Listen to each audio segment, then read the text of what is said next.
I keep getting hit over the head. You've reached Talking with Dr. Terry, 180 Seconds to a Better You, message number 445, and I'm Dr. Terry Wurzbacher. Yep, I really do keep getting hit over the head, but it's not in a bad way. As I've told you many times, I've learned that the universe will keep putting things in front of my eyes until I not only read their messages, but absorb them. Earlier in the week, it came to me that for some reason that I should talk about the compound effect. But I kind of pushed it aside since you all know about it. In my walk today, I had another billboard shoved right in front of my eyes. So here we go. What happened today? Well, I just finished my first month of increased training for Vol State. I was trying to do another week of longer walks in a row for more days in a row. Today was my fourth day in this group of days, and I was beat. As I got to the place where the steeper hills are, I started to get discouraged that I wasn't any stronger. After an entire month, that kind of stopped me in my tracks, and I had some follow-on thoughts. 1, the metrics I'm basing that on are just my pace, which is not necessarily a reflection of my leg strength. Number 2, more importantly, I immediately told myself to stop it. It's only been a month and I can't expect to climb Mount Everest at the beginning of my training. After all, if it only took a month to get strong enough, why would I start training 4 months ahead of the race?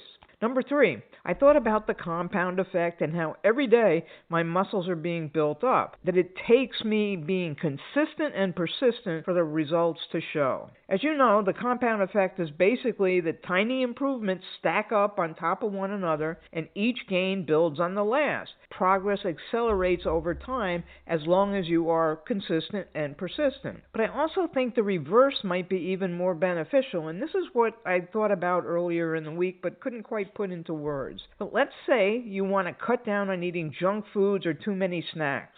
I'm guilty of that. What if you printed out or just wrote on an index card the words compound effect? Put that index card up on your refrigerator or pantry or wherever you store your evil foods. Every time you see the sign, remember that even if it's just a couple of cookies or a small bowl of ice cream, that's just a couple today. But then when you have just another couple tomorrow and the next day and the next day, the compound effect is still working.